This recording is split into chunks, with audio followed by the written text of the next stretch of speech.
నమస్తే అండి. ఈరోజు మనం ఈ వీడియోలో కరెంట్ అఫైర్స్ గురించి చర్చించుకుందాం. కరెంట్ అఫైర్స్ అన్నది ఎట్లాంటి ఏరియా అంటే ప్రతి కాంపిటీటివ్ ఎగ్జామ్‌లో కరెంట్ అఫైర్స్ నుండి దాదాపుగా 10-25% మార్కులొచ్చే ప్రశ్నలొచ్చే ఆస్కారం ఉంటుంది.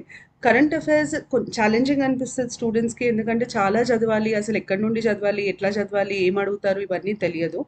అయితే కరెంట్ అఫైర్స్ అంటే ఏంటి? దానికి ఎట్లా చదవాలి? తెలంగాణ పబ్లిక్ సర్వీస్ కమిషన్ పరీక్షలకి లేదా పోలీస్ పరీక్షలకి ఇప్పుడు రిక్రూట్‌మెంట్‌కి అయ్యే పరీక్షలకి కరెంట్ అఫైర్స్‌ని ఎలా చదవాలి? ఏమేం చదవాలి? అన్నది ఈ వీడియోలో నేను మీకు చెప్తాను. ఇదయిన తర్వాత దీని తర్వాత వచ్చే వీడియోలో నేను కరెంట్ అఫైర్స్ మొత్తం కవర్ చేస్తాను. అయితే కరెంట్ అఫైర్స్ అంటే ఏంటి? అన్నది మొదటి ప్రశ్న. కరెంట్ అఫైర్స్ అంటే చాలామంది ఒక సబ్జెక్ట్ అనుకుంటారు. నా ప్రకారం అదొక సబ్జెక్ట్ కాదు. కరెంట్ అఫైర్స్ అంటే ప్రతి సబ్జెక్ట్‌లో ఇప్పుడు జరుగుతున్న ప్రస్తుత అంశాలని తెలుసుకోవడాన్ని మనం కరెంట్ అఫైర్స్ అంటాం. అంటే సమకాలీన అంశాలు ఈ టైంలో జరిగే అంశాలని కరెంట్ అప్డేట్స్‌ని తెలుసుకోవడాన్ని మనం కరెంట్ అఫైర్స్ అంటాం. ఉదాహరణకి మనకు రాజ్యాంగం ఉంది. రాజ్యాంగాన్ని సవరించినప్పుడు అదొక కరెంట్ అఫైర్ అయితది. కాన్స్టిట్యూషనల్ అమెండ్మెంట్ కరెంట్ అఫైర్ అయితది. అలాగే గవర్నమెంట్ చాలా పథకాలని, చాలా పాలిసీలని తీసుకొస్తుంది. కొత్త పథకం ఏదైనా లాంచ్ అయితే అది కరెంట్ అఫైర్స్‌లోకి వస్తుంది. అట్లానే మనకి హెరిటేజ్‌కి సంబంధించి, హిస్టరీకి సంబంధించి తవ్వకాలు, ప్రాచీన వస్తువులు లేదా ప్రాచీన శిలా శాసనాలు బయటపడడం జరుగుతుంది. అవి కరెంట్ అఫైర్స్ హిస్టరీలో అవుతాయి. సో, ఇట్లా కరెంట్ అఫైర్స్ అన్నది ప్రతి సబ్జెక్టులో అయ్యే సమకాలీన అంశం లేదా అయ్యే లేటెస్ట్ డెవలప్మెంట్ అని మనం అర్థం చేసుకోవాలి. ఇది ఫస్ట్ మీకు తెలియాల్సింది. తర్వాత చాలామంది నన్ను అడిగే ప్రశ్న ఏంటంటే అసలు కరెంట్ అఫైర్స్ ఎప్పటి నుండి ఎప్పటి వరకు చదవాలి అని అడుగుతారు. మీకు ఇప్పుడు ఆగస్ట్ 7th మనం వచ్చిన డేట్లు చూసుకుందాము. ఆగస్ట్ 7th ఒక ఎగ్జామ్ ఉంది. తర్వాత ఆగస్ట్ 21st ఒక ఎగ్జామ్ ఉంది. దాని తర్వాత మళ్ళీ అక్టోబర్ 16th ఒక ఎగ్జామ్ ఉంది. అయితే ఈ 3 ఎగ్జామ్లకి టైమ్ లైన్ ఏముంటుంది కరెంట్ అఫైర్స్ది అది నేను చెప్తాను. ఈ 2 పరీక్షలకి మాత్రం ఖచ్చితంగా మీరు జాన్వరి 2022 నుండి మొదలుకొని జూలై 15 వరకు చూసుకుంటే చాలా మంచిది. ఆగస్ట్ ఇప్పుడు ఇక్కడ అయ్యే ప్రశ్న మాత్రం జనవరి 2022 ఇక్కడ అయ్యే పరీక్ష మాత్రం జనవరి 22 మొదలుకొని జూలై ఎండ్ 30 తారీఖు వరకు చూసుకుంటే మంచిది. అక్టోబర్ 16న జరిగే పరీక్షకి మాత్రం మీరు జనవరి 2022 నుండి మొదలుపెట్టుకొని కనీసము సెప్టెంబర్ 30 వరకు అనుకుందాం, కానీ కనీసం 20 వరకన్నా చూసుకుంటే మంచిది. ఈ కరెంట్ ఈ ఈ టైం పీరియడ్లోంచే ఎక్కువ ప్రశ్నలు వచ్చే ఆస్కారం ఉంటుంది.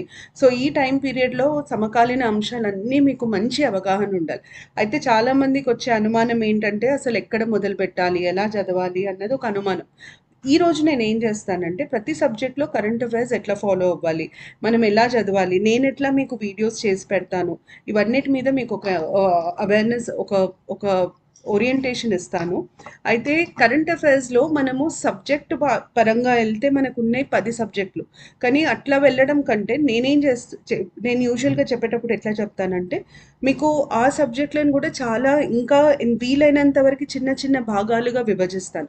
ఉదాహరణకి ఇప్పుడు పాలిటీ అనే ఒక సబ్జెక్టులో నేను సపరేట్గా టీచ్ చేయాలి అంటే రాజ్యాంగానికి సంబంధించిన కొన్ని అంశాలు ఎప్పుడైనా న్యూస్లో ఉంటాయి. కాన్స్టిట్యూషనల్ ప్రొవిజన్స్ అది సవరణలకు సంబంధించి అయి ఉండొచ్చు, లేదా 50 ఏండ్లు 40 ఏండ్లు అయిపోయి ఉండొచ్చు, లేదా ఏదైనా అంశంలో ఆ పర్టిక్యులర్ ఆర్టికల్ మీద డిస్కషన్ బాగా జరుగుండొచ్చు. So constitutional provisions in news ఇది ఫస్ట్ కేటగిరీ. దాని తర్వాత నెక్స్ట్ మనకు తెలియాల్సింది చట్టాలు, లాస్ ఇన్ న్యూస్. చాలా చట్టాలు న్యూస్లో ఉంటాయి, వార్తలలో ఉంటాయి.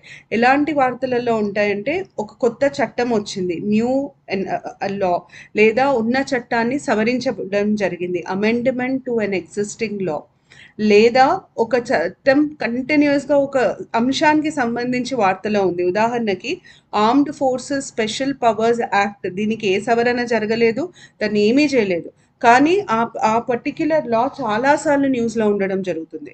So armed forces special powers act first ఏ సంవత్సరంలో ఎనాక్ట్ చేశారు అని అడుగుతారు, ఏ ఇయర్లో దాన్ని ఎనాక్ట్ చేయడం జరిగిందని అడుగుతారు. రాజ్యాంగానికి దానికి ఉన్న సంబంధం మీద ప్రశ్న రావచ్చు. దాని దాని ఆ చట్టంకి ఉండే విలువ అంటే ఆ లాకి ఉండే ఇంపార్టెన్స్ ఏంటి, దానివల్ల ఏమవుతుంది అన్నది తెలియాలి. దాని ముఖ్యాంశాలు ఏంటి, key provisions of the law, ఇట్లాంటి లాస్ అండ్ న్యూస్. దాని తర్వాత మనకు నెక్స్ట్ ఉండేది చాలా ఆర్గనైజేషన్స్, అథారిటీస్. ఇప్పుడు మనం కాన్స్టిట్యూషనల్ బాడీస్ అంటాము, స్టాట్యూటరీ బాడీస్ అంటాము. ఈ అథారిటీస్ అండ్ న్యూస్, ఈ అథారిటీస్ అండ్ న్యూస్ చాలా కారణాల చేత వార్తలలో ఉండొచ్చు. ఒక కారణం ఏమై ఉంటుందంటే ఆ ఆ అథారిటీ పనితీరులో ఏదన్నా మార్పు చేసుంటే, సవరణ చేసుంటే దాని మీద కూడా అది న్యూస్లో ఉండుంటుంది. లేదా కొత్త వాళ్ళని అపాయింట్ చేసినప్పుడు, ఇప్పుడు ఎలక్షన్ కమిషనర్గా కొత్త మనిషిని అపాయింట్ చేశారు, లేదా నేషనల్ హ్యూమన్ రైట్స్ కమిషన్ మారింది, లేదా లోకాయుక్త హెడ్ మారారు. సో ఆ పేర్లు తెలియడం చాలా ఇంపార్టెంట్. కానీ ఆ పేర్లతో పాటు అసలు ఆ అథారిటీ ఏంటి, ఏ రకమైన అథారిటీ, అది కాన్స్టిట్యూషనల్, స్టాట్యూటరీయా, ఎవరు నియమిస్తారు, ప్రెసిడెంట్ నియమిస్తారా, గవర్నమెంట్ ఆఫ్ ఇండియా నియమిస్తుందా, ఎంతమంది ఉంటారు ఆ పర్టిక్యులర్ అథారిటీలో. ఇప్పుడు ఉదాహరణకు లోక్పాల్ అన్నాం అనుకోండి, 8+1 అంటే మ్యాక్సిమం 8 సభ్యులు, ఒక్క అధ్యక్షులు ఉంటారు. అట్లా మనకి దాని కాంపోజిషన్ తెలియాలి.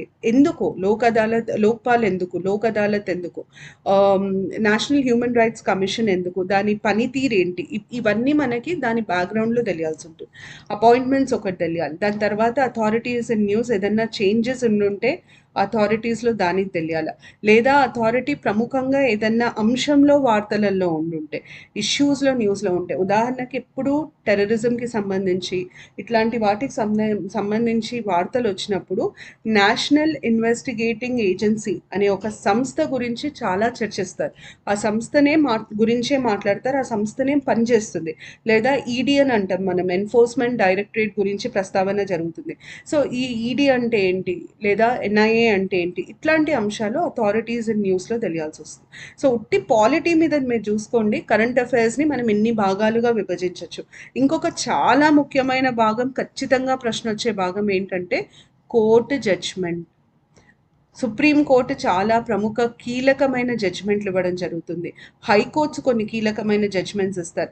ఖచ్చితంగా ప్రతి పరీక్షలో ఎస్ఐ కానీ, కానిస్టేబుల్ కానీ, గ్రూప్ 1, గ్రూప్ 2, గ్రూప్ 3, గ్రూప్ 4, ఏ పరీక్షలోనైనా కోర్టు జడ్జ్మెంట్స్ మీద ఒక్క ప్రశ్ననన్నా మినిమం వస్తుంది. అదే గ్రూప్ 2 లాంటి పరీక్షలలో అయితే మీకు దగ్గర దగ్గర ఒక 7-8 ప్రశ్నలు ఉట్టి కోర్టు జడ్జ్మెంట్ల మీదనే ఇస్తారు. కేస్ పేరు ఏంటి, అది దేనికి సంబంధించింది, కోర్టు ఇచ్చిన జడ్జ్మెంట్ ఏంటి, ఈ మూడు మనకు తెలియాల్సి వస్తుంది. ఉదాహరణకి మీ అందరికీ బాగా తెలుసుంటుంది కాబట్టి నేను ఈ కేసుని ప్రస్తావిస్తున్నాను. Vishaka versus state of Rajasthan అన్నది చాలా ముఖ్యమైన కేసు. ఈ Vishaka versus state of Rajasthan అన్నది దేనికి సంబంధించింది అంటే sexual harassment at work place, పని చేసే దగ్గర లైంగిక వేధింపులకు సంబంధించిన కేసు ఇది. ఈ కేసులో సుప్రీంకోర్టు కొన్ని కీలక సూచనలు చేసింది, కొన్ని ఇంపార్టెంట్ గైడ్ లైన్స్ ఇచ్చింది. ఆ ఇంపార్టెంట్ గైడ్ లైన్స్ ఆధారంగానే మనం ఈరోజు పాష్ యాక్ట్ అని మాట్లాడతాం, prevention of sexual harassment at work place. ఈ పిఓఎస్హెచ్ యాక్ట్కి ఆధారం ఆ పర్టిక్యులర్ కేసు. సో ఇట్లా చాలా కేసెస్ ఉంటాయి, అంటే రాజకీయానికి సంబంధించిన కేసులు ఉంటాయి. ఈ పార్టీ ఫిరాయింపు చట్టానికి సంబంధించి 2-3 ముఖ్యమైన కేసులు వచ్చాయి రీసెంట్గా. సో రాజకీయానికి సంబంధించిన కేసులు ఉండొచ్చు, సమాజానికి సంబంధించిన కేసులు ఉండొచ్చు, సమాజంలో ఉండే సమస్యలు, సోషల్ ప్రాబ్లమ్స్కి సంబంధించిన కేసులు ఉండొచ్చు. ఖచ్చితంగా కేసు పేరు దేనికి సంబంధించింది, right to property, adultery, women, permanent commissioning of women in military, దేనికి సంబంధించింది. దాని తర్వాత రాజ్యాంగంలో ఉన్న ఏ సవరణలు, రాజ్యాంగంలో ఉన్న ఏ ఆర్టికల్స్కి సంబంధించింది, ఇట్లాంటి విషయాలు మనకి కోర్ట్ జడ్జ్మెంట్స్కి తెలియాలి. అయితే మనం కరెంట్ అఫైర్స్ క్లాసెస్లో ఏం చేస్తామంటే కాన్స్టిట్యూషనల్ ప్రొవిజన్స్ అండ్ న్యూస్ అన్నీ సపరేట్గా January to June 30th ఇవి ఫస్ట్ చేద్దామని అనుకున్నాను. So 1st January to June 30th June వరకు ఉన్న అంశాలన్నీ ఒక 10-15 రోజులలో వీడియోస్లో మొత్తం కవర్ చేస్తాము. అయితే దీంట్లో కాన్స్టిట్యూషనల్ ప్రొవిజన్స్ అండ్ న్యూస్ మీద ఒక వీడియో, లాస్ అండ్ న్యూస్ మీద ఒక వీడియో, Jan to June తర్వాత అథారిటీస్ అండ్ న్యూస్ మీద ఒక video, court judgements and news మీద కోర్ట్ జడ్జ్మెంట్స్ మీద ఒక వీడియో. దీనివల్ల మీకు ఏం బెనిఫిట్ ఉంటుందంటే కంటిన్యూటీ ఉంటుంది, ఈజీ అవుతుంది. ఒక దగ్గరే మీకు అన్ని అంశాలు దొరికిపోతే మీరు ఇంకా పెద్దగా ఏమీ వెతకాల్సిన అవసరం ఉండదు. మీరు చదివేటప్పుడు కూడా ఇంతే ఆర్డర్గా డివైడ్ చేసుకొని చదివితే మీకు చాలా ఈజీ అవుతుంది. ఇది పాలిటీకి సంబంధించి. తర్వాత మనకి నెక్స్ట్ చూసుకుంటే హిస్టరీకి సంబంధించి ఏమన్నా ఉంటాయా అంటే, హిస్టరీకి సంబంధించి ఫస్ట్ మనకి ఏమైనా కొత్త ఎక్స్కవేషన్స్ అని అంటాం, తవ్వకాలలో బయటపడ్డవి ఏమన్నా ఉంటే తెలంగాణలో చాలా ఎక్కువ ఉన్నాయి. తెలంగాణకు సంబంధించిన అంశాలన్నీ నేను వేరే వీడియోస్ చేస్తాను.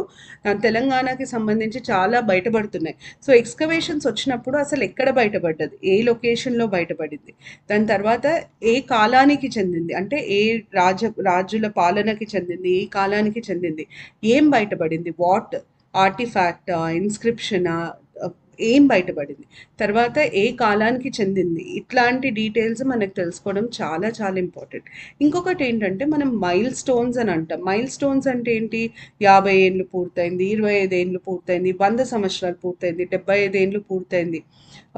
అది మనిషికి అయి ఉండొచ్చు, మనిషి బర్త్ యానివర్సరీ ఉండొచ్చు, లేదా డెత్ సెనేటరీ ఉండొచ్చు, లేదా ఒక ఒక ప్లేస్కి ఆ ఇంపార్టెన్స్ ఉండొచ్చు, లేదా ఒక ఒక ఈవెంట్ జరిగి 100 ఏళ్ళు లేకపోతే 50 ఏళ్ళు అట్లా జరిగి ఉండొచ్చు. సో ఈ మైల్ స్టోన్స్ అన్నీ చాలా ఇంపార్టెంట్. ఇప్పుడు మనం ఆజాదీకి అమృత్ మహోత్సవ్ అంటుంది central government, 75 years of enactment of constitution.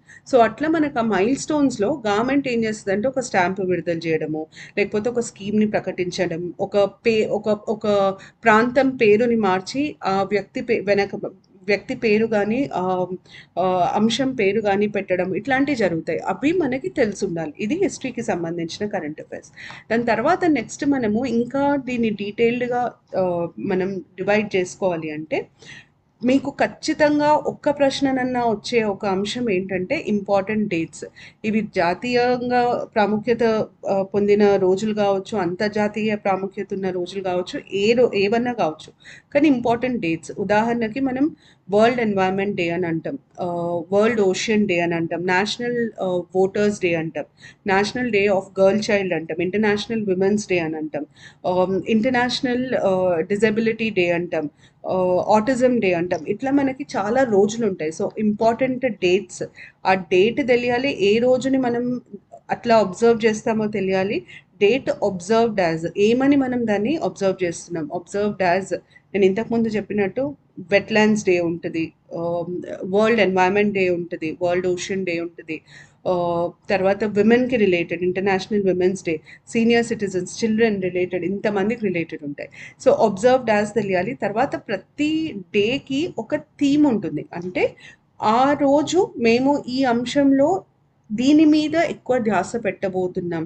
ఉదాహరణకి ఇంటర్నేషనల్ విమెన్స్ డే లేదా ఇంటర్నేషనల్ గర్ల్ చైల్డ్ డే ఉందనుకోండి, ఆ ఆ సంవత్సరానికి మేము గర్ల్ ఎడ్యుకేషన్, ఫీమేల్ ఎడ్యుకేషన్ మీద దృష్టి పెడతాం, లేదా ఫీమేల్ హెల్త్ మీద దృష్టి పెడతాం. అట్లా ఒక అంశాన్ని, ఆ అంశంలోనే ఇంకొక అంశాన్ని, సబ్ టాపిక్ని వాళ్ళు పిక్ చేసుకొని దాన్ని థీమ్ లాగా హైలైట్ చేస్తారు. ఆ థీమ్ చాలా చాలా important. In world environment day 2022 theme ఏముండే అన్నది ప్రశ్న అవుతుంది. దాని తర్వాత కొన్నిటికి మాత్రం, అన్నిటికీ కాదు, కొన్నిటికి మాత్రం బ్యాక్గ్రౌండ్ కొంచెం ఇన్ఫర్మేషన్ తెలియాలి. ఎట్లాంటి ఇన్ఫర్మేషన్ అంటే, ఒక వ్యక్తి గురించి అయితే ఆ వ్యక్తి గురించి తెలియాలి, పర్సన్ గురించి అయితే. ఇప్పుడు ఫర్ ఎగ్జాంపుల్ మనం international nurses day, world nurses day celebrate చేస్తాం, ఫ్లోరెన్స్ నైటింగేల్ పేరు మీద మనం సెలబ్రేట్ చేస్తాం. సో తను ఏ దేశానికి సంబంధించిన వ్యక్తి, అదొకటి తెలియాలి. లేదా కొన్నిసార్లు ఈ రోజుని పురస్కరించుకొని కొన్ని అవార్డ్స్ ఇవ్వడం జరుగుతుంది. For example senior citizens day లేదా international day for older persons అని అంటాం. ఆ రోజు సీనియర్ సిటిజన్ అవార్డ్, వయోశ్రేష్ఠ సమ్మానిస్తారు ఇండియాలో. సో అవార్డు గురించి తెలియాలి. లేదా ఒక్కొక్కసారి కొన్ని స్కీమ్స్ లాంచ్ చేస్తారు, లేదా కొన్ని మీటింగ్స్, ఈవెంట్స్ లాంచ్ చేస్తారు. ఇట్లాంటివి ఏమన్నా దానికి సంబంధించి ఉంటే ఖచ్చితంగా వాటి గురించి తెలియాలి. కొన్నిటికి ఆర్గనైజేషన్స్ బ్యాకింగ్ ఉంటుంది, కొన్ని ఆర్గనైజేషన్స్ ద్వారా ఆ రోజుని సెలబ్రేట్ చేయడం జరుగుతుంది. సో ఆర్గనైజేషన్స్ గురించి బ్రీఫ్గా, ఆర్గనైజేషన్ పేరు, దాని హెడ్ క్వార్టర్ ఎక్కడుంది, ఏ ఏ సంవత్సరంలో దాన్ని స్థాపించారు, దాని ప్రాముఖ్యత ఏంటి, ఇంతవరకు తెలిస్తే చాలు. ఇది ఇంపార్టెంట్ డేట్స్. మీరు బాగా గుర్తుపెట్టుకోవాల్సింది ఏంటంటే ఇంపార్టెంట్ డేట్స్ మీద కనీసం మీకు ఒక్క ప్రశ్న, మీరు ఏ పరీక్షనైనా రాయండి, గ్రూప్ 1 ప్రిలిమ్స్ దగ్గర నుండి మొదలుకొని కానిస్టేబుల్ ఎగ్జామ్ వరకు ఒక ప్రశ్ననైనా ఇంపార్టెంట్ డేట్స్ మీద వస్తుంది. ఇంపార్టెంట్ డేట్స్ తర్వాత మనకి బాగా ఇంపార్టెంట్ అయిన ఏరియా ఇండెక్సెస్, రిపోర్ట్స్, సర్వేస్. దీని మీద మీకు 2 నుండి 5 ప్రశ్నలు వచ్చే ఆస్కారం చాలా ఎక్కువ. మీరు నేను చెప్పేదంతా కరెక్టా లేదా అన్నదానికి క్రాస్ వెరిఫై చేసుకోవడానికి ప్రీవియస్ ఇయర్ క్వశ్చన్ పేపర్స్ తెలంగాణలో జరిగిన ఎగ్జామ్ పేపర్లు చూసుకుంటే మీకు ఒక మంచి అవగాహన వస్తుంది. దీని మీద 3 నుండి 5 ప్రశ్నలు వస్తాయి. ఇప్పుడు స్టేట్ ఆఫ్ ఫారెస్ట్ రిపోర్ట్ 2021-22 అది జనవరిలో రిలీజ్ అయింది, చాలా చాలా ఇంపార్టెంట్ మీకు. అట్లాగే ఇండెక్సెస్ ఉంటాయి, కరప్షన్ పర్సెప్షన్ ఇండెక్స్ అంటాం, గుడ్ గవర్నెన్స్ ఇండెక్స్ అంటాం, జెండర్ ఇన్ఈక్వాలిటీ ఇండెక్స్ అంటాం. సో ఇండెక్సెస్ ఉంటాయి, సర్వేస్ కొన్ని చేసి దానికి ఇస్తారు, రిపోర్ట్స్ ఉంటాయి. ఇవన్నీ మనకు తెలియాలి. ఏం తెలియాలి వీటి మీద? ఫస్ట్ మనకు తెలియాల్సింది ఏంటంటే టాప్ 3 to 5 కంట్రీస్ అడుగుతారు ఎప్పుడైనా. ఇంతకుముందు కూడా టాప్ 5 కంట్రీస్ ఇచ్చి వీటిని క్రమంలో అరేంజ్ చేయమని, అంటే క్రొనలాజికల్ ఆర్డర్, ఫస్ట్ ఏది, సెకండ్ ఏది, థర్డ్ ఏది, ఫోర్త్ ఏది, ఫిఫ్త్ ఏది, ఇట్లా అరేంజ్ చేయమని ప్రశ్నలు అడగడం జరిగింది. తర్వాత ఇండియా ర్యాంక్ మనం చూసేటప్పుడు ఎప్పుడు ఈసారి ర్యాంక్ మాత్రమే చూడొద్దు. ఇప్పుడున్న ర్యాంక్ ఏంటి, ఇంతకు మునుపు వచ్చిన ర్యాంక్ ఏంటి, కరెంట్, ప్రీవియస్ ర్యాంక్, ఈ 2 చూసుకోవాల్సి వస్తుంది. కరెంట్ ర్యాంక్ చూడాలి, ప్రీవియస్ ర్యాంక్ చూడాలి. దాని తర్వాత ఇప్పుడు ఈ కరెంట్ ప్రీవియస్ చూసినప్పుడు ఇండియా ర్యాంక్ పెరగడం కానీ తరగడం కానీ జరిగిందనుకోండి, దీనికి గల కారణాలు ఏంటి, what are the reasons for the change in the rank అన్నది తెలియాలి, కారణాలు తెలియాలి. తర్వాత ఏ సంస్థ, విచ్ ఆర్గనైజేషన్ ఇష్యూస్ దెమ్, అసలు ఇది ఎవరి ద్వారా ఇవ్వడం జరుగుతుంది. దాని తర్వాత ఇది ఎప్పుడెప్పుడు ఇవ్వడం జరుగుతుంది. కొన్ని సర్వేలు, కొన్ని ఇండెక్స్లు 2 ఏళ్లకు ఒకసారి వస్తాయి, కొన్ని ఏడాదికి ఒకసారి వస్తాయి, కొన్ని 6 నెలలకు ఒకసారి వస్తాయి. సో ఎప్పుడు, వెన్ ఆర్ దే రిలీజ్డ్. దాని తర్వాత పారామీటర్స్ ఏంటి, ఇప్పుడు మనము ర్యాంకింగ్ ఇస్తున్నామంటే దానికి పారామీటర్ ఏంటి, ఏ ఆధారం మీద మనం ర్యాంకింగ్ ఇస్తున్నాం. మీకు రేపు పొద్దున మీ రిజల్ట్ వస్తే ఫస్ట్ స్టేట్ ఫస్ట్ అంటాం, సెకండ్, థర్డ్, ఫోర్త్, ఫిఫ్త్, ఏ ఆధారం మీద ఇస్తున్నాము, వాళ్ళకు వచ్చిన మార్కులను ఆధారపరుచుకుని ఇస్తున్నాం. అట్లాగే ఏ ర్యాంకింగ్ ఇచ్చినా, ఏ ఇండెక్స్లో ఏ ర్యాంకింగ్ ఇచ్చినా ఆ ర్యాంకింగ్కి కొన్ని బేసిస్ ఉంటాయి. ఇది ఇవి చూసి దీని ఆధారంగా మేము ర్యాంకింగ్ ఇస్తున్నాము అని అంటారు. సో ఆ బేసిస్, ఆ పారామీటర్స్ ఏంటి అన్నది తెలియాలి.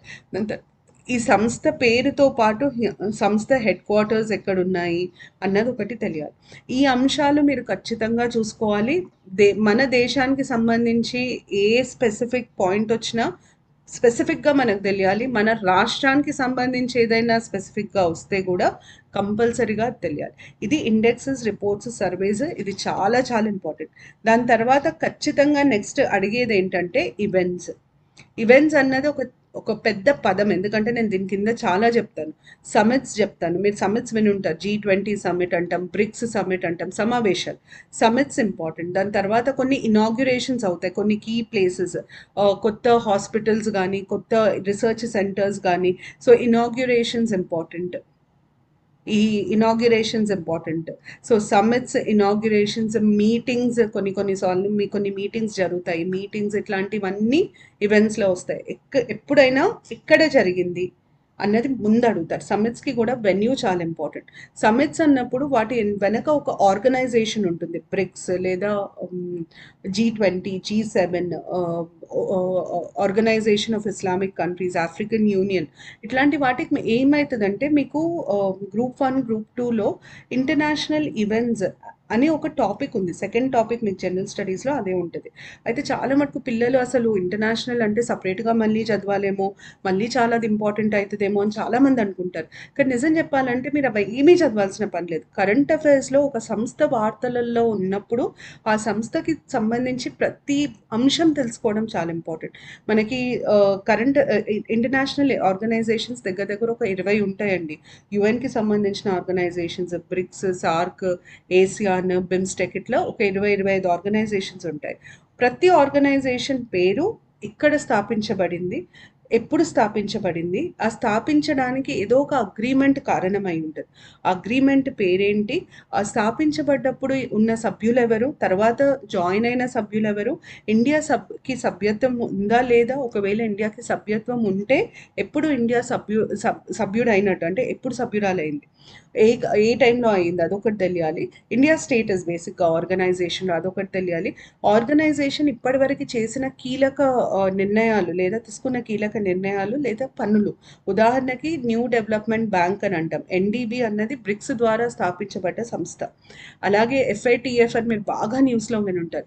ఎఫ్ఐటిఎఫ్కి G20 వెనక ఉంటుంది. సో అట్లా మనకి కొన్ని ఆర్గనైజేషన్స్కి కొన్ని వాటికి సంబంధించి అనుబంధంగా ఇంకొన్ని సంస్థలు ఏర్పాటు చేయడం జరుగుతుంది. ఆ సంస్థల గురించి తెలియాల్సి వస్తుంది. అయితే ఈ సమిట్స్ చదివినప్పుడు నేను మామూలుగా అవన్నీ కవర్ చేస్తాను కాబట్టి దానికి మించి మీరు చదవాల్సిన పని ఉండదు. తర్వాత ఈవెంట్స్ అయిన తర్వాత నెక్స్ట్ మనకి చాలా చాలా ఇంపార్టెంట్ వచ్చి India and world. India and world అంటే భారతదేశం ఇతర దేశాలతో జరిగిన దౌత్య కార్యకలాపాలు, అంటే diplomacy between India and other countries. అది మన చుట్టుపక్కల ఉన్న మన నేబర్స్ అయి ఉండొచ్చు, లేదా ఇండియా అమెరికా మధ్యలో ఏదైనా అగ్రిమెంట్ సైన్ అయింది, లేదా ఇండియా రష్యాలో ఏదైనా ఒప్పందం కుదిరింది, ఏదైనా బిజినెస్ డీల్ అయింది, ఇండియా ఆఫ్రికా లేదా ఇండియా పాకిస్తాన్ మధ్యలో ఏమైనా చర్చలు జరుగుతున్నాయి, ఇండియా బంగ్లాదేశ్ మధ్యలో జరుగుతున్న అంశాలు, ఇండియా శ్రీలంకకి ఇండియా చాలా పెద్ద ఎయిడ్ ప్రకటించడం జరిగింది, ఆ ఎయిడ్కి సంబంధించిన అంశాలు, ఇవన్నీ ఇండియా అండ్ వరల్డ్. దీంట్లో చాలా ముఖ్యమైన ఏంటంటే విజిట్స్. అంటే మీరు వినుంటారు, నరేంద్ర మోడీ గారు ఈ దేశానికి పర్యటన మీద వెళ్ళారు, లేదా ఈ దేశ అధ్యక్షులు కానీ, ప్రైమ్ మినిస్టర్ కానీ, ప్రధానమంత్రి కానీ మన దేశానికి పర్యటనకు వచ్చారు. అట్లాంటి అంశాలు ఫస్ట్ అడుగుతారు. సో విజిట్స్ కంపల్సరీగా తెలియాలి. ఈ విజిట్స్ తర్వాత ఒప్పందాలు ఏమన్నా కుదురుంటే ఈ రెండు దేశాల మధ్యలో, అట్లాంటి ఒప్పందాలు, ఏ రకమైన ఒప్పందం అది ఎన్వైరన్మెంట్కి సంబంధించి ఉండొచ్చు, లేదా ఎకానమీకి సంబంధించి ఉండొచ్చు, రాజకీయానికి సంబంధించి ఉండొచ్చు, ఎట్లాంటిదైనా సరే అగ్రిమెంట్స్ మీకు కంపల్సరీగా తెలియాల్సి ఉంటుంది. సో ఇండియా అండ్ వరల్డ్లో విజిట్స్ ఒకటి ఇంపార్టెంట్, అగ్రిమెంట్స్ ఒకటి ఇంపార్టెంట్. దాని తర్వాత ఇంకేమన్నా డెవలప్మెంట్స్, కొన్నిసార్లు ఏమవుతుందంటే ఇండియా వేరే కంట్రీకి మనీ ఇవ్వడం, ఎయిడ్ ఇవ్వడము, లేదా ఇండియా ఇంకా వేరే కంట్రీ కలిసి ఏదైనా కొత్త పనిని మొదలు పెట్టడం. ఇప్పుడు బంగ్లాదేశ్తో ఇండియా బార్డర్ హట్స్ అని స్టార్ట్ చేసింది. రీసెంట్గా కూడా ఒక బార్డర్ హట్ని ఇనాగ్రేట్ చేయడం జరిగింది. ఎక్కడ ఇనాగ్రేట్ చేశారు, ఇట్లాంటి కొన్ని అంశాలు తెలియాలి. వాటికి బ్యాక్గ్రౌండర్స్లో కూడా నేను ఇంకొన్ని డీటెయిల్స్ ఇస్తాను. ఉదాహరణకి ఇండియా బంగ్లాదేశ్ మధ్యలో ఈ బార్డర్ హట్స్ చాలా ఇంపార్టెంట్. దానికి సంబంధించి నేను బ్యాక్గ్రౌండ్లో ఏం చెప్పాలి, India Bangladesh land border agreement ఒకటి జరిగింది, దానికి సంబంధించిన రాజ్యాంగ సవరణ ఏంటి, అసలు ఇండియాకి బంగ్లాదేశ్కి ఎంత బార్డర్ ఉంది, అంటే ఏ రాష్ట్రాలు ఇండియాలో ఉన్న ఏ స్టేట్స్ బంగ్లాదేశ్కి బార్డర్ అవుతున్నాయి, ఇట్లాంటి డీటెయిల్స్ అన్నీ మీకు ఇంపార్టెంట్ అవుతాయి. సో ఆ పర్టిక్యులర్ కంట్రీకి వచ్చినప్పుడు కొంచెం బ్యాక్గ్రౌండ్ ఇన్ఫర్మేషన్ ఏదైతే ఇంపార్టెంటో అది కవర్ చేయడం జరుగుతుంది. దాని తర్వాత మనకి నెక్స్ట్ ఇంటర్నేషనల్లోనే ఈవెంట్స్ ఇండియా అండ్ వరల్డ్ అయిన తర్వాత బైలాటరల్, అంటే ఇండియాకి సంబంధం లేదు కానీ వేరే దేశాల మధ్యలో జరుగుతుంది. రష్యా అమెరికా, అమెరికా చైనా, లేదా చైనా జపాన్, జపాన్ యుఎస్ఏ, వాళ్ళ మధ్యలో జరుగుతున్న ఎట్లాంటి కార్యకలాపాలైనా మనకు తెలియాలి. దాంట్లో అగ్రిమెంట్స్ ఇంపార్టెంట్, ఏమన్నా లేటెస్ట్ డెవలప్మెంట్స్, ఏమైనా ప్రాబ్లమ్స్ వస్తే అవి ఇంపార్టెంట్, కానీ ఇది ఎక్కువగా మనకు అవసరం ఉండదు. ఫోకస్ ఎప్పుడైనా దేశం మీద, మన దేశం మీద ఉంటుంది. So bilateral important. దీని తర్వాత నెక్స్ట్ మనము చూసుకోవాల్సింది ఇంటర్నేషనల్. ఇవన్నీ కాకుండా అంతర్జాతీయ అంటే అరీనాలో, ఇంటర్నేషనల్ అరీనాలో ఇంకేమన్నా డెవలప్మెంట్స్ జరుగుంటే, కొత్త సంస్థ రావడం కానీ, లేదా ఏదన్నా మీటింగ్ అయి ఉండడం కానీ, సమ్మిట్ కాదు, ఒక ఆర్గనైజేషన్ ద్వారా జరిగింది కాదు, కానీ మీటింగ్ అయి ఉంటే కానీ, ఏమన్నా లేటెస్ట్ డెవలప్మెంట్స్ ఇంటర్నేషనల్గా ఉంటే అవి తెలియడం ఇంపార్టెంట్. ఇవన్నీ అయిన తర్వాత నెక్స్ట్ మనకి ఇంపార్టెంట్ వచ్చి న్యూస్. న్యూస్లో మనకి కొన్ని ప్రాంతాలు వార్తలలో ఉంటాయి, ప్లేసెస్ ఇన్ న్యూస్, లేదా వ్యక్తులు వార్తలలో ఉంటారు. ప్రముఖులు ఎవరన్నా చనిపోయి ఉంటే, లేదా ప్రముఖులు ఎవరన్నా ఏదన్నా సాధించినప్పుడు, ఏదన్నా రికార్డ్ వచ్చినప్పుడు, రికార్డ్ స్థాపించినప్పుడు, లేదా ప్రముఖులు ఎక్కడన్నా చాలా ముఖ్యమైన పొజిషన్లో అపాయింట్ అయినప్పుడు, అట్లాంటి పర్సన్స్. ప్లేసెస్ ఏమో ఎక్కడన్నా డిజాస్టర్ జరిగింది, లేదా ఎక్కడన్నా పొలిటికల్ ప్రాబ్లమ్స్ వచ్చినాయి, లేదా ఏమైనా ఇంపార్టెంట్ డిస్కవరీ జరిగింది, అవి ప్లేసెస్ ఇన్ న్యూస్. దాని తర్వాత న్యూస్లో ప్లేసెస్, పర్సన్స్, స్టేట్స్, స్టేట్స్‌లో చాలా మటుకు ఏమైతదంటే స్కీమ్స్ లాంచ్ అయితాయి కదా! ఆ పథకాలు ఏ రాష్ట్రం ఏ పథకం లాంచ్ చేసిందన్నది ఎక్కువ అడుగుతారు. లేదా ఒక రాష్ట్రంలో కొత్తదేమన్నా చట్టం వచ్చింది. ఆ చట్టం చాలా చర్చలలో ఉంది. ఇట్లాంటివి అడుగుతారు. అట్లాగే countries and news. Countries and న్యూస్‌కి ఇంతకుముందు నేను చెప్పిన దానికి తేడా ఏంటంటే, ఉట్టి ఈ దేశం మాత్రమే వార్తలో ఉంది. ఇంకొక దేశంతో గాని అంతర్జాతీయంగా సంబంధించి for example gay marriages first legalise చేసిన కంట్రీ, లేదా ఎన్వైరన్మెంట్‌కి సంబంధించి ఏదైనా ఇంపార్టెంట్ డెసిషన్ ప్లాస్టిక్ బ్యాన్ ఏదో ఒకటి తీసుకున్న కంట్రీ, ఇట్లాంటివి అడుగుతారు. ఇవి చాలా చాలా ముఖ్యం. దీని మీద మీకు మళ్ళీ ఒక 3 to 5 క్వశ్చన్స్ వచ్చే ఛాన్సెస్ ఉంటాయి. In news places, persons, states, countries and news ఇవన్నీ ఇంపార్టెంట్. దీని తర్వాత నెక్స్ట్ మనకి ఒక ఇంపార్టెంట్ ఏరియా ఎక్కడైతే మీకు చాలా మటుకు ప్రశ్నలు రావచ్చో అది ఎన్వైరన్మెంట్. ఎన్వైరన్మెంట్లో అన్నిటికంటే ముఖ్యమైనది కన్వెన్షన్ ఆన్ బయోడైవర్సిటీ అంటాం, convention on climate change, Amsterdam convention, తర్వాత బేసిల్ కన్వెన్షన్. ఇట్లాంటివన్నీ మీకు కన్వెన్షన్స్, ఆ మీటింగ్స్ గురించి తెలియాలి. మీటింగ్ ఎక్కడ జరిగింది, దానికి దేనికి సంబంధించింది, అది ఎప్పుడు మొదలైంది, ఇండియా పార్టిసిపేట్ చేస్తుందా లేదా, ఈ అంశాలన్నీ మీకు తెలియాలి. కన్వెన్షన్స్ ఒకటి ఇంపార్టెంట్. కన్వెన్షన్స్ తర్వాత ఎక్స్టింక్షన్ ఒకటి ఇంపార్టెంట్. ఎక్స్టింక్షన్ అంటే కొన్ని ప్రాణులు అంతరించిపోయే క్రమంలో ఉన్నాయి అని డిక్లేర్ చేస్తారు. అది మనకు ఎట్లా తెలుస్తుందంటే ఇంటర్నేషనల్ యూనియన్ ఐయుసిఎన్ అని ఉంటుంది. ఐయుసిఎన్ లిస్ట్ ఉంటుంది, రెడ్ లిస్ట్ అంటారు, క్రిటికల్లీ ఎండేంజర్డ్ ఇట్లాంటి ట్యాగ్స్ ఇస్తారు వాటికి. సో ఎక్స్టెన్షన్ గురించి తెలియాలి, కారణం ఏంటి, ఆ, ఏ జీవి అది అంతరించిపోవడానికి కారణం ఏంటి, ఇవి తెలియాలి. దాని తర్వాత ఎన్వైరన్మెంట్లో డిస్కవరీస్, కొత్తగా ఒక రకమైన పాముని కనుక్కున్నారు, లేదా బటర్ఫ్లైని కనుక్కున్నారు, ఇట్లాంటివి అడుగుతారు. డిస్కవరీస్ ఒకటి important. So conventions, extension, discoveries ఇవన్నీ ఎన్వైరన్మెంట్లో ఇంపార్టెంట్. ఎన్వైరన్మెంట్ కూడా కరెంట్ అఫైర్స్లో చాలా చాలా ఇంపార్టెంట్. దాని తర్వాత నెక్స్ట్ ఏరియా మనకి science and technology. Science and technology అన్నది ఒక పెద్ద సముద్రం అండి, ఒక్కటి ఉండదు, దాంట్లో చాలా రకాలు ఉంటాయి. ఉదాహరణకి ఐసీటీ, ఇన్ఫర్మేషన్ కమ్యూనికేషన్ టెక్నాలజీలో వచ్చిన కొత్త మార్పులు, లేదా స్పేస్ టెక్నాలజీలో వచ్చిన కొత్త మార్పులు, అంటే కొత్తగా ఏదైనా రాకెట్ లాంచ్ అయినా, శాటిలైట్ లాంచ్ అయినా తెలియాలి. తర్వాత డిఫెన్స్ టెక్నాలజీ, కొత్తగా వచ్చిన ఆర్మ్స్ అండ్ ఎమ్యునిషన్స్, వాటి పనితీరు, అవి ఎక్కడి నుండి మనం ప్రొక్యూర్ చేసుకున్నాము, ఇట్లాంటి అంశాలన్నీ డిఫెన్స్ టెక్నాలజీలో వస్తాయి. అలాగే మనకి బయోటెక్నాలజీ, కొత్తగా వచ్చిన వ్యాక్సిన్స్, రోగాలు, వాటి కారణాలు, వాటిని డయాగ్నోస్ చేసే విధానాలు, ఇవన్నీ science and technology. So information communication technology, space technology, defence, biotechnology, ఇవి డిఫరెంట్ సబ్ కేటగిరీస్ అనమాట సైన్స్ అండ్ టెక్నాలజీలో. దాని తర్వాత మళ్ళీ బాగా అడిగేది అవార్డ్స్. అవార్డ్స్లో ఇది ఎప్పుడైనా గుర్తుపెట్టుకోండి, అన్నిటికంటే ముందు తెలంగాణ, మన రాష్ట్రం నుండి ఎవరికన్నా ఏదన్నా అవార్డు వస్తే, అది ఏ అవార్డ్ అయినా సరే మీకు తెలియాలి. దాని తర్వాత ఇండియా, మన మన దేశం నుండి అంతర్జాతీయ స్థాయిలో ఎవరికన్నా అవార్డు వస్తే అది ఇంపార్టెంట్. తర్వాత మనకి పాపులర్ అవార్డ్స్ ఉంటాయి, అంటే ఉదాహరణకి పద్మ అవార్డ్స్ అంటాము, sport awards, Dhyan Chand award అంటాం, ఈ పాపులర్ అవార్డ్స్, రాజీవ్ ఖేల్ రత్న, ఇట్లాంటివన్నీ ఈ పాపులర్ అవార్డ్స్ ఎవరికి వచ్చాయి, ఇట్లాంటివి తెలియాలి. సో 3 కేటగిరీస్, ఒకటి తెలంగాణకి సంబంధించిన వ్యక్తులు, భారతదేశానికి సంబంధించిన వ్యక్తులు, పాపులర్లో మీకు నొబెల్ దగ్గర మొదలుపెట్టి చాలా వస్తాయి. పద్మ అవార్డ్స్ వస్తాయి, భారత్ రత్న వస్తుంది, తర్వాత రమన్ మెగసెసే అవార్డు ఉంటుంది, పిల్జర్ అవార్డు ఉంటుంది, బుకర్మ్యాన్స్ ప్రైజ్ ఉంటుంది, లిటరేచర్. కొన్నిసార్లు ఇంటర్నేషనల్ అవార్డ్స్కి ఏం చేస్తారంటే అవార్డు పేరు ఇచ్చి ఇది ఏ రంగానికి ఇస్తారు అని అడుగుతారు. మ్యాథమెటిక్స్కి ఇచ్చే అవార్డ్స్ ఉన్నాయి, లిటరేచర్కి ఇచ్చే అవార్డ్స్ ఉన్నాయి. సో అట్లా ఏ రంగానికి ఇస్తారు అని కూడా అడుగుతారు. సో అవార్డ్స్ నుండి మీకు మళ్ళీ 1 నుండి 3 ప్రశ్నలు వచ్చే ఆస్కారం ఉంటుంది. అవార్డ్స్ బాగా చూసుకోవాలి. దాని తర్వాత నెక్స్ట్ మనకి ఇంపార్టెంట్ వచ్చి స్పోర్ట్స్. స్పోర్ట్స్లో కూడా 2 రకాల స్పోర్టింగ్ ఈవెంట్స్ ఉంటాయి. ఒకటి మల్టీ స్పోర్టింగ్ ఈవెంట్, అంటే ఒలింపిక్స్ ఇట్లాంటి వాటిని మనం మల్టీ స్పోర్టింగ్ ఈవెంట్స్ అని అంటాం. ఒకటేమో సింగిల్ స్పోర్టింగ్ ఈవెంట్, అంటే ఇప్పుడు క్రికెట్ వరల్డ్ కప్ జరుగుతుంది, అది ఒకటే క్రీడకి సంబంధించింది. So single sporting event, FIFA world cup, football లేదా క్రికెట్, ఇట్లాంటివన్నీ సింగిల్ స్పోర్టింగ్. ఇట్లాంటి వాటికి ముందు వెన్యూ అడుగుతారు, ఎక్కడ జరుగుతుంది అని అడుగుతారు. సో దీనికైతే ఫస్ట్ మ్యాచ్, ఫైనల్ మ్యాచ్ అడుగుతారు. ఫస్ట్ మ్యాచ్ ఎవరి మధ్యలో జరిగింది, ఫైనల్ మ్యాచ్ ఎవరి మధ్యలో జరిగింది, ఇట్లాంటి ప్రశ్నలు ఎక్కువ వస్తాయి. దాని తర్వాత ఏమన్నా రికార్డ్స్ స్థాపించుంటే ఆ రికార్డ్స్ గురించి అడుగుతారు.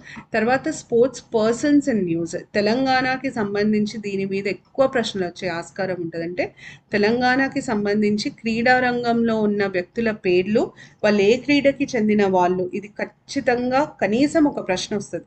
తెలంగాణ ఫామ్ అయిన తర్వాత తెలంగాణకి చెందిన వ్యక్తులు ఎవరైతే క్రీడా రంగంలో ఉన్నారో వాళ్ళ గురించి వార్తలలో బాగా చర్చించడం జరిగింది. కాబట్టి persons and news especially from Telangana, sports persons and news especially from Telangana, వాళ్ళ ఏ క్రీడకి సంబంధించిన వాళ్ళు అన్నది మనకు ఖచ్చితంగా తెలియాలి. ఇవి స్పోర్ట్స్కి సంబంధించిన ఇంపార్టెంట్ ఇన్ఫర్మేషన్. దాని తర్వాత మళ్ళీ మీకు రావాలి ప్రశ్నలు ఖచ్చితంగా అంటే స్కీమ్స్ పథకాలు, ప్రభుత్వ పథకాలు చాలా చాలా ముఖ్యం. మీకు ఇది ఎకానమీ కింద వస్తుంది, కరెంట్ అఫైర్స్ కింద కూడా.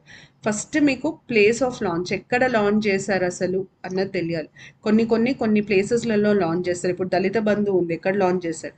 తర్వాత డేట్ ఆఫ్ లాంచ్, ఏ రోజున దాన్ని ప్రారంభించడం జరిగింది, ఎవరు ప్రారంభించారని అడిగే ఆస్కారం తక్కువ, ఏ రోజు, దాని కింద లబ్ధిదారులు ఎవరు, బెనిఫిషియరీస్ ఎవరు. ప్రతి స్కీమ్ని ఒక మినిస్ట్రీ కానీ ఒక డిపార్ట్మెంట్ కానీ ఇంప్లిమెంట్ చేస్తుంది. సో ఇంప్లిమెంట్ చేసే డిపార్ట్మెంట్ కానీ నోడల్ ఏజెన్సీ ఎవరు, డిపార్ట్మెంట్ కానీ మినిస్ట్రీ కానీ తెలియాలి. దాని తర్వాత నెక్స్ట్ మనకి place of launch, date of launch, beneficiaries, nodal agency తర్వాత దాని కింద వచ్చే బెనిఫిట్ ఏంటి, అసలు దాని కింద ఏం లాభం ఉంటుంది, క్యాష్ ఉంటుందా లేకపోతే ఏదైనా వస్తు రూపంలో లబ్ధి పొందుతారా. ఇప్పుడు దళిత బంధు అంటే క్యాష్, అదే కేసీఆర్ కిట్ తీసుకోండి, క్యాష్ ఉంటుంది ప్లస్ మీకు కొన్ని వస్తువులు కూడా ఇవ్వడం జరుగుతుంది. సో బెనిఫిట్ ఏంటి, దానికి ఒకవేళ బడ్జెట్లో ఎంత ఎంత అలొకేషన్ జరిగింది, ఇట్లాంటివి. లేదా పాతగా ముందొచ్చిన స్కీమ్స్లో కొత్తగా ఏదైనా మార్పులు జరిగితే ఆ మార్పుల గురించి, ఇట్లాంటి ప్రశ్నలు స్కీమ్స్ మీద ఎక్కువ అడుగుతారు. స్కీమ్స్ చాలా చాలా ఇంపార్టెంట్. తెలంగాణ స్కీమ్స్ మాత్రమే మీకు కనీసం 5 ప్రశ్నలు, మినిమం 5 క్వశ్చన్స్ వస్తాయి. 5 దాటి 10 రావచ్చు, 15 రావచ్చు, కానీ 5 క్వశ్చన్స్ అయితే వస్తాయి. స్కీమ్స్ మాత్రం తప్పకుండా చదువుకోవాలి. అది ఏ పరీక్ష అయినా సరే, మీరు టెక్నికల్ ఎగ్జామ్స్ రాస్తున్నా కూడా స్కీమ్స్ మీద మాత్రం అవగాహన ఉండాలి. దాని తర్వాత నెక్స్ట్ మనకి ఎకానమీలో మీకు చాలా డైనమిక్ ఏరియా, కొత్త కొత్త పదాలు వార్తలలో వస్తాయి. ఆ పదము ఏ రంగానికి చెందింది, బ్యాంకింగ్ రంగానికి చెందిందా లేదా షేర్ మార్కెట్కి చెందిందా, ఇట్లాంటి ప్రశ్నలు అడుగుతారు. దాని తర్వాత ఎకానమీలో మీకు అక్విజిషన్స్ అండ్ మర్జర్స్ జరుగుతాయి. పెద్ద పెద్ద కంపెనీలు ఒకదాన్ని ఒకటి కొనడము, ఈ కంపెనీని ఏ కంపెనీ కొనింది లేదా ఈ కంపెనీ కింది వాటిలలో ఏ కంపెనీని కొనింది, అక్విజిషన్స్ అడుగుతారు. తర్వాత డిస్ఇన్వెస్ట్మెంట్స్, గవర్నమెంట్ తన షేర్ని అమ్మేస్తుంది, ఎట్లాంటి ఏ పబ్లిక్ సెక్టర్ అండర్టేకింగ్స్లో అమ్మేస్తుంది. ఇప్పుడు బిహెచ్ఎల్ది కాంట్రవర్షియల్ అయింది. సో అట్లా మీకు డిస్ఇన్వెస్ట్మెంట్స్ గురించి తెలియాలి. ఎకానమీకి సంబంధించి కొన్ని కమిటీస్ అపాయింట్ చేయడం జరుగుతుంది, ఆ కమిటీస్ గురించి డీటెయిల్స్ తెలియాలి. సో ఎకానమీకి సంబంధించి ఈ లేటెస్ట్ డెవలప్మెంట్స్ తెలుసుకోవడం చాలా చాలా ఇంపార్టెంట్.